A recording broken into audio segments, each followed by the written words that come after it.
James, I'm giving you one last chance.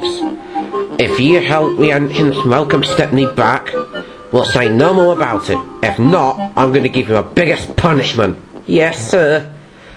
Then there was a sound of pistons pumping. From around the bend, Stepney puffed slowly around it. Hello, he whistled happily. Stepney is a Bluebell engine from the Bluebell Railway in London.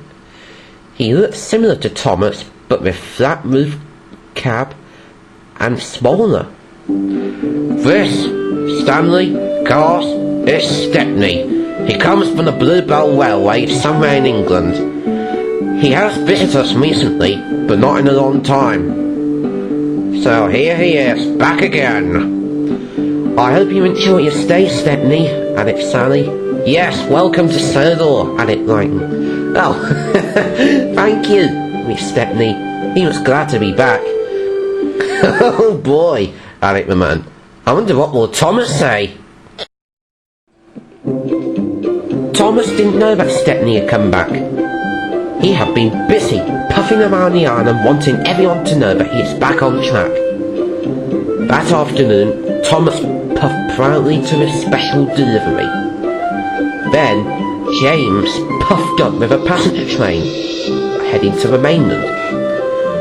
Look at the special podium, Thomas tooted grandly. Malcolm Clifton, the world's famous explorer, is going to tell stories. He is going to meet at a grand opening. I hope he tells stories about its adventures around the world. But James was impressed at Malcolm Clifton, but wasn't impressed with Thomas's special. You'll never guess what else is coming, snorted James. Stepney has come back. Stanley and the other engines who never met him liked him. In fact, Stepney is doing the alt jobs on the branch line very well. Thomas was surprised. Suddenly, his special delivery didn't seem so important anymore.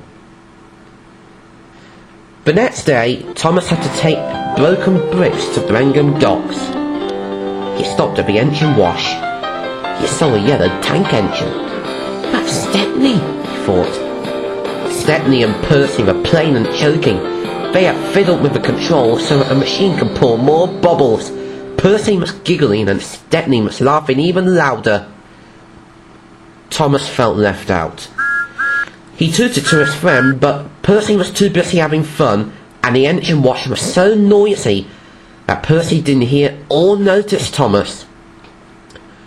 Thomas puffed off. He was now very upset. Later, Thomas had to stop at a junction to take on water.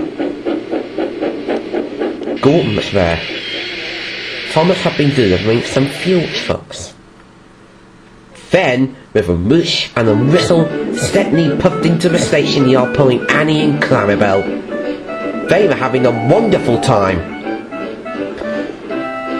As they pulled into the station, they clattered straight past Thomas, who was nearby. That Stepney knows how to have fun, doesn't he, Thomas? Gordon declared.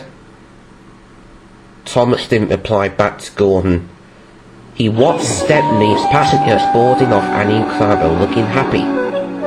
He didn't think it was fun at all. That night, Thomas puffed into Tibbetts' He was very tired. Okay, Thomas, he puffed to himself. There's no way Stepney's going to replace me. So it's going to be a normal night at the shed and everything will be... Holy shit, he gasped. As he looked, Stepney was in his berth. He had come to visit for the night. Hello, Thomas. Nice to see you again, whistled Stepney happily. Hello, Thomas, chuckled the other engines. They were happy too. But Thomas wasn't happy, or chuckling. He was very cross and shocked. He didn't like Stepney doing his jobs, or pulling his passenger cars, or being everyone's best friend. But laughing in his berth at Tidmouth Sheds was worst of all. I have to get back to Knapford Yards, he huffed. I have work to do, and he shoved quickly away. Thomas was now very annoyed. Now he wished that Stepney had never come back to Sodor, ever. The next day, the ancients were at Titmouth Yard, getting ready for their jobs, when Thomas arrived. He had been to sleep at the mainland. He was about to tell Stepney what he was thinking of him, when he saw a lady with a fat controller. Sir, who is she? Well, this, Thomas, is a lost lady of Sodor. She came into Titmouth Sheds overnight. Yes, I was desperate for somewhere to stay. And when I saw the entrance puffing in, I just climbed into an empty entrance shed and then fell asleep. So I'm going to spend the day with your controller for the day. The entrance was surprised. Gordon had told them that he had saved the lady. But it turns out that it was a different story. All of the entrants were so surprised and looked at Gordon. Gordon was embarrassed. No, darling, no. He huffed. It wasn't an empty chair, 'cause I was in there, wasn't I? Were you? Said the lady. Well, you weren't there when I woke up. Gordon, you bloody liar! Reached Henry. You said you'd done it to her, and he said he'd done it to you. No. There's obviously some ghastly misunderstanding. But James interrupted by laughing. Rick is still a virgin!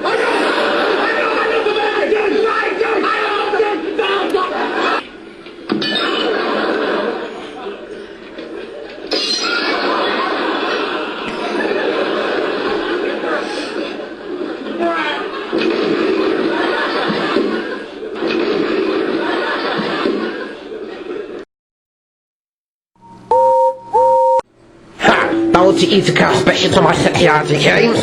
Now then, who wants a bacon and egg sandwich? Anyone? Anyway, Thomas, I want you to go and pick up some balloons and decorations from the mainland and take them to the church.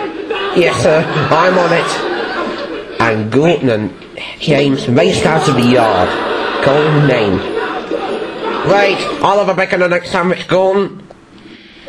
But the fat controller didn't know that the lady was actually a dangerous murderer escaped from jail and set about killing everyone on Sodor.